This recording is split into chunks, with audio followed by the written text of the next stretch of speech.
To everyone, कैसे हैं आप सब। मैं अलका हार्दिक स्वागत करती हूं आपका हमारे यूट्यूब परिवार में जिसका नाम है धाकड़ जैस। हर रोज मैं आपको कोई ना कोई वीडियोस देती रहती हूं, आपके जो भी डाउट्स होते हैं वो सोल्व करते हैं। लेकिन आज के वीडियो में मैं सबसे पहले आपको मेरी लाइफ की एक छोटी सी इंसिडेंट है, छोटा सा जो इंसिडेंट हुआ था वो बता रही हूँ। जब मैं क्लास 12th में थी तो जो मेरा स्कूल था वो मेरे घर से अराउंड 15 किलोमीटर दूर था और हम जाते थे रेलगाड़ी से। ट्रेन को रेलगाड़ी बोलते हैं हरियाणा में, या सब जगह ही बोलते हैं वो तो हम ट्रेन से वहाँ पे जाते थे। और एक दिन क्या हुआ, मैं नहीं सभी बच्चे वहाँ पे जाते थे और 8 वाली गाड़ी बोलते थे हम उसको, कि 8 वाली गाड़ी से जाएंगे, कि जो 8 बजे आती है उससे हम जाते थे। तो 7:45 घर से निकलती थी क्योंकि स्टेशन भी 1 किलोमीटर दूर था और हम 15 मिनट में कवर कर लेते थे, पैदल ही जाते थे। एग्जैक्ट टाइम पे हम पहुंचते थे और टिकट लेके तुरंत बैठ के चल पड़ते थे। तो एक दिन क्या हुआ कि लगभग 200 मीटर की डिस्टेंस बची थी और ट्रेन ने दे दिया हॉर्न। और उस टाइम जो सिचुएशन हुई वो मैं आपको बता नहीं सकती। हम इतना दौड़े, इतना दौड़े, इतना दौड़े कि दौड़ दौड़ के स्टेशन पे तो हम पहुंच गए जैसे तैसे, लेकिन ट्रेन चल पड़ी थी। लेकिन अपनी आंखों के सामने आप जाती हुई किसी चीज को देख नहीं सकते कि आपके आंखों के सामने वो जा रही है और आपसे छूट रही है। चलती ट्रेन में एक बार चढ़ने की कोशिश की, गिर गई। मैं नहीं, बाकी लड़कियां भी थी। हर डब्बे में, अलग अलग डब्बे में हम चढ़ने की कोशिश कर रहे थे। दोबारा चढ़ने की कोशिश की, फिर नीचे गिरने वाली हो रही थी। लेकिन जब तीसरी बार कोशिश की तो मेरी फ्रेंड मेरा हाथ ऊपर पकड़ के ले लिया। तो फाइनली मैं चढ़ गई और वो जो खुशी थी वो मैं आपको बता नहीं सकती। हाँ, जब तक स्टेशन नहीं आया जहां उतरना था, हार्ट बीट फास्ट रही क्योंकि 200 मीटर उस टाइम पे दौड़ना हमारे लिए बहुत बड़ी बात थी। और एक और इंसिडेंट है, जब मैं सीपीओ की प्रिपरेशन कर रही थी तो वहां पे 100 मीटर की रेस थी और वो रेस कंप्लीट करनी होती थी 18 सेकेंड में। Listen carefully, 18 second. और इन 18 सेकेंड के लिए मैंने 3 महीने जो मेहनत की थी वो मैं ही जानती हूँ। बिकॉज मेरा आता था 20 सेकेंड और वो जो 2 सेकेंड का गैप कम करने के लिए घंटों वर्कआउट करना बहुत टफ था। बट घंटों के वर्कआउट से मैंने जब लास्ट के 1 वीक बचा था तब जाके उन 2 सेकेंड्स को कवर किया। सो वहां से पता चला कि 2 सेकेंड मीन माइक्रो सेकेंड्स भी कितनी ज्यादा इंपॉर्टेंट है। सेम यही कंडीशन हुई थी जब 800 मीटर की प्रिपरेशन कर रही थी। स्टार्टिंग में 5 मिनट आ रहे थे लेकिन करना था 4 मिनट में। सो 5 से 4 में लाने के लिए 1 महीने तक लगातार ट्रैक पे 15-15 मिनट दौड़ती थी। स्टेमिना बनेगा तब मिनट रिड्यूस होगी। और लास्ट में आपको यकीन नहीं होगा कि ऐसा हुआ, मैं 325 मिनट्स में वो 800 कंप्लीट कर लेती थी। अब आप बोलेंगे कि मैम इन सब की पीछे की स्टोरी क्या है। देखो, स्टोरी ये है कि टाइम टाइम टाइम, और जो सारी चीजें रिवॉल्व किस पे कर रही है, टाइम के ऊपर। टाइम जो समय है वो बहुत महत्वपूर्ण है। बोलते हैं ना, जो समय बीत गया वो वापस लौट के नहीं आएगा। सो हर 1 सेकंड बहुत ज्यादा इंपॉर्टेंट है। अपनी लाइफ की 1 भी सेकंड वेस्ट मत कीजिए। अगर आप 1 सेकंड वेस्ट कर रहे हैं तो सोच लिया आपने अपना पूरा दिन बेकार कर दिया। अगर दिन एक बेकार किया है तो सोचिए वो महीना आपने बेकार, वो वीक बेकार कर दिया, और वो वीक आपने ऐसे ही गवा दिया तो वो महीना आपने बेकार कर दिया। सो 1-1 सेकंड बहुत ज्यादा इंपॉर्टेंट है। 1 भी सेकंड को वेस्ट मत कीजिए। और जिस सिचुएशन में आप है, जब आप प्रिपरेशन कर रहे हैं और इवन आपके साथ बेबी है या फैमिली की रिस्पॉन्सिबिलिटीज है, तो उस टाइम पे तो 1-1 सेकंड की जो कीमत है वो और भी ज्यादा बढ़ जाती है। सो हर 1 सेकंड अपने अंदर बहुत ज्यादा कीमत लेके बैठा है। बस कमी क्या रह गई है कि आपको उस सेकंड को पहचानना है कि इस सेकंड को मुझे कहाँ लगाना है। बहुत डाउट रहते हैं ना आपकी कि मैम टाइम टेबल को फॉलो नहीं कर पाती। मोटिव नहीं है। जब तक लाइफ में कोई ध्येय नहीं होगा, उद्देश्य नहीं होगा, हजारों टाइम टेबल बना लो, सारी दीवारों पे चिपका लो, कभी भी आप फॉलो नहीं कर पाएंगे।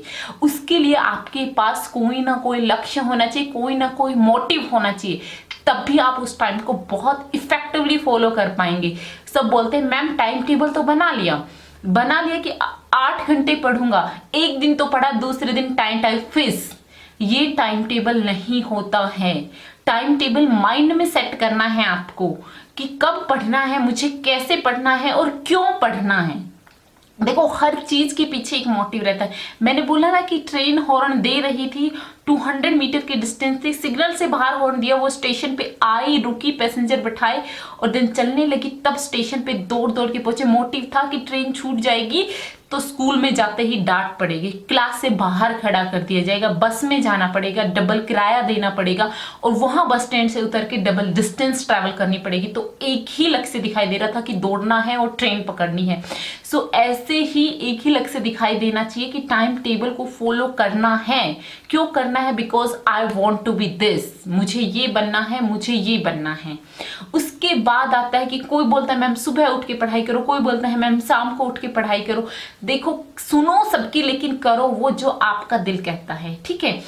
अपना ये नहीं है कि 10-10, 15-15 घंटे, 10-10, 15-15 घंटे आप डिवोट कर सकते हैं तो कीजिए। आपको बेसिक्स कवर करने हैं देन आप पढ़िए, लेकिन इस स्टेज में आपको क्या करना है, 4 आवर्स आर इनफ, 4 घंटे बहुत है, लेकिन उन 4 घंटों को डेडिकेशन के साथ देना है।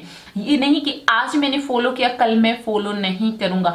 आप 4 के बजाय 3 घंटे पढ़िए, लेकिन डेली पढ़िए, चाहे बारिश आओ, चाहे तूफान आओ, चाहे बिजली ना हो, चाहे कैंडल जला के पढ़ना पड़े। ये मैं खुद का एक्सपीरियंस बताया, लेकिन पढ़ना है तो पढ़ना है। मैंने जब सीपीयू की प्रिपरेशन की थी, हाँ मेरा सिलेक्शन नहीं हुआ वो बात अलग है, लेकिन जब मैंने प्रिपरेशन की थी तो जो मेरा टाइम टेबल था, बहुत बार ऐसा हुआ कि लाइट भी नहीं आती थी और मैं कैंडल जला के पढ़ती थी, ठीक है। वहां पे वो कैंडल ही अवेलेबल थी, इवन मेरे पास टॉर्च वगैरह भी नहीं थी, कैंडल जला के भी पढ़ाई की, क्योंकि टाइम टेबल डिवोट किया हुआ था। तो पढ़ना है तो पढ़ना है, 3 घंटे पढ़िए, डेली पढ़िए, ठीक है। ये सबसे ज्यादा इंपॉर्टेंट है। नेक्स्ट डाउट है कि टाइम टेबल कैसे बनाए। भाई टाइम टेबल आपको अपने अकॉर्डिंग बनाना है कि कौन से आवर्स आपको सुटेबल रहते हैं। मे बी आपको अगर मॉर्निंग में पढ़ना अच्छा लगता है तो आप मॉर्निंग के अकॉर्डिंग अपना टाइम टेबल बनाइए। अगर आपको अच्छा लगता है कि आप इवनिंग में पढ़ें, देखिए मेरे दोनों टाइम्स रहते थे। जब मुझे बहुत ज़्यादा प्रिपरेशन करनी थी तो मैंने क्या किया था, मैं रात में 2 बजे तक पढ़ती थी उस टाइम, ठीक है। सो मुझे उस टाइम नींद नहीं आती थी तो उस टाइम पढ़ती थी। और एक डर होना चाहिए सबसे ज़्यादा लाइफ में। जिस इंसान को डर होता है ना, वो इंसान सबसे पहले सक्सेस होता है। मुझे डर था क्योंकि मैंने अपनी बेटी को घर में अपनी सासू माँ के पास छोड़ा हुआ था और मुझे ये डर था कि ये जो सोसाइटी है, हमारी सो कॉल्ड सोसाइटी, ये बोलेगी क्या किया, छोड़ा था बेटी को गांव में, बन गई। ये डर था मेरे दिमाग में, क्योंकि मेरे दिमाग में पहले ये था कि मुझे जॉब लेनी है, ओके। इसलिए मैंने अपनी बेटी को अपनी सासू माँ के पास छोड़ा। और सेकंड डर मुझे इस सो कॉल्ड सोसाइटी का था कि ये ताने मारती है। तो डर तो होना ही चाहिए। और अलका, इस बार तो सक्सेस नहीं हुई तो तू क्या करेगी फिर? डर था दिमाग में। और जब तक इंसान को डर नहीं होता है ना, वो चीज़ों को बहुत लाइटली लेता है। और उस टाइम पे वो कोई टाइम टेबल, चाहे वो टाइम टेबल भारत के प्रधानमंत्री ने उसको बना के दिया, कभी फॉलो नहीं करेगा वो। जब डर है, जब मोटिव है उसके सामने, तो वो अपनी एक एक सेकंड्स की कीमत को पहचानता है और उस टाइम पे वो अपने टाइम का बहुत अच्छे से यूटिलाइजेशन करता है। सो अपने टाइम को यूटिलाइज करना सीखो, अपने टाइम को आप खुद डिवाइड करना सीखो, अपने सेल्फ मॉनिटर बनो, अपने आप को मॉनिटर कीजिए कि किस टाइम पे आप बहुत अच्छे से पढ़ सकते हैं, कब आप अपना बेस्ट दे सकते हैं और आप ये प्रिपरेशन क्यों कर रहे हैं, क्यों अपना टाइम आप उधर डिवोट कर रहे हैं, क्योंकि मुझे ये चाहिए। देखिए, एक दिन में 24 घंटे होते हैं टोटल, ठीक है। 1 घंटे में 60 मिनट होती है और 1 मिनट में 60 सेकंड होती है। और मैंने तो 18 सेकंड का रेशियो भी आपको बताया कि 18 सेकंड के लिए अलका ने 3 महीने, आपको यकीन नहीं होगा, उस तपती दोपहरी में जो मैं प्रैक्टिस करती थी, अब तो शायद पॉसिबल नहीं है, नहीं मैं आपको कभी निशा का ग्राउंड दिखाती, हैदराबाद का, जिस ग्राउंड में मैंने प्रैक्टिस की थी। आज भी वहां जाके आंखों में ना आंसू आते थे प्रैक्टिस करते वक्त, क्योंकि सामने दिखाई दे रहा था कि तुझे ये लेना है तो लेना है। दुनिया आराम करती थी 1 बजे, उस टाइम पे मैं वहां दौड़ती थी क्योंकि मुझे मेरा स्टेमिना बढ़ाना था। सो लक्ष्य होना चाहिए सामने। जब लक्ष्य होगा तो टाइम अपने आप निकलेगा। बारिश गिरती थी बहुत भयंकर तरीके से और सब बारिश में कोई नहीं दौड़ने जाता था और मैं दौड़ती थी वहां पे। सॉरी, मैं दौड़ती थी। क्यों दौड़ती थी? क्योंकि मुझे मेरा मोटिव दिखाई दे रहा था सामने कि तुझे ये रेस करनी है। मेरा ड्रीम था पुलिस जॉब, बट नहीं हो पाया, वो बात अलग है। ग्राउंड के चारों तरफ दौड़ती थी, सबके लिए वो बारिश थी, लेकिन मेरे लिए मेरा टाइम था। सो अपना टाइम प्लीज़ वेस्ट मत कीजिए। टाइम इज़ वेरी प्रीशियस, बहुत ज़्यादा इम्पोर्टेंट है आप सभी के लिए। सो बहुत बहुत कमेंट्स आ रहे हैं भर भर के कि मैम टाइम टेबल बताइए, कैसे टाइम को मैनेज करें। सो भाई जो मोटिव है ना, तो दुनिया की कोई ताकत आपको ये नहीं बता सकती कि आपको कैसे मैनेज करना है, आप खुद ब खुद करेंगे। ठीक है, किसी का समझाया हुआ आपको समझ में नहीं आएगा, ये जब आपका माइंड काम करेगा। ओके, सो आई होप आपको टाइम का इम्पोर्टेंस पता चल गया होगा। सॉरी, कई बार क्या होती है, कुछ चीज़ें दिल से बहुत कनेक्ट होती है तो ऐसा हो जाता है। नेक्स्ट वीडियो में एक प्रॉपर और बना दूंगी कि how to make a perfect time table. Till then bye. Video अच्छी लगी तो प्लीज़ लाइक करते जाना और चैनल को सब्सक्राइब कर देना। आज के लिए बस इतना ही, मिलते हैं नई वीडियो में। तब तक के लिए जय हिंद, जय भारत, जय हरियाणा। बेटी बचाओ, बेटी पढ़ाओ, बेटियों को आगे बढ़ाओ।